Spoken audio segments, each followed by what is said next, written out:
In this example we have a very simple RLC, resistor, inductor, capacitor, parallel circuit. The very first question here is calculate the power consumed. This is a simple question because the only power consumed is the power consumed in the resistor. So we can in fact ignore the inductor and capacitor entirely and just calculate the power in the resistor.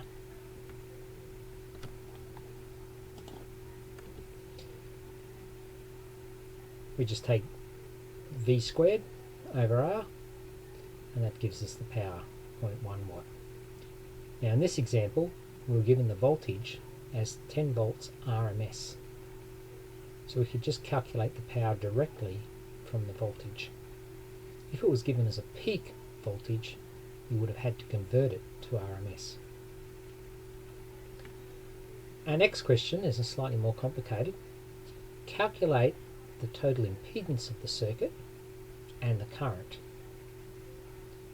Now we could calculate it by calculating the total impedance as three impedances in parallel, 1 over R plus 1 over ZL plus 1 over ZC. And then we would calculate the current by taking the voltage over the impedance. Now as you realise, the parallel impedance, those numbers are complex numbers and we have to do a complex calculation. Because these are assumed to be pure inductors and pure capacitors, the angles involved would be plus or minus 90 or 0 degrees, so that does make this simpler. An alternate way of doing this one is to calculate the current first using Kirchhoff's current law and then calculate the impedance as voltage over current. Here we're looking at adding the resistor current, the inductor current and the capacitor current. If you're calculating this with a calculator and a piece of paper, this is probably the easiest way. Now no matter which way we calculate, we need to find the inductor reactance and the capacitor reactance. And then from the reactance we would then find the inductor impedance and the capacitor impedance. So the first step is to find those two values. Here we've found the inductor impedance, J omega L or J 2 pi F L. That gives us J 565 ohms. And as we realise, J means plus 90 degrees. Capacitor impedance is minus J over 2 pi FC. That gives us minus J 1592 ohms. So we'll insert these into the calculation of the currents and work out the total current.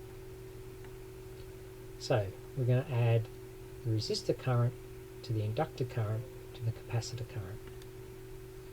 Resistor current 10 volts over 1000 ohms plus inductor current 10 volts over J 565 ohms, capacitor current 10 volts over minus J 1592 ohms.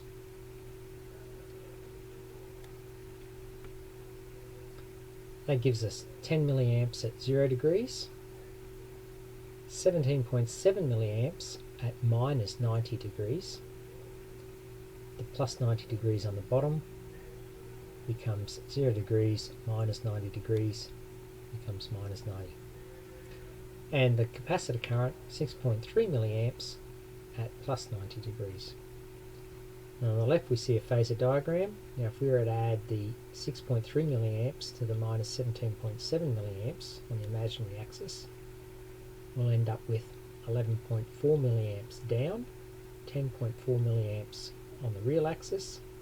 As you realise, that's quite close to a 45 degree combination. So our result is 15 milliamps at minus 49 degrees. Therefore we calculate the impedance as 10 over the current, 10 volts over the current, 658 ohms, 49 degrees.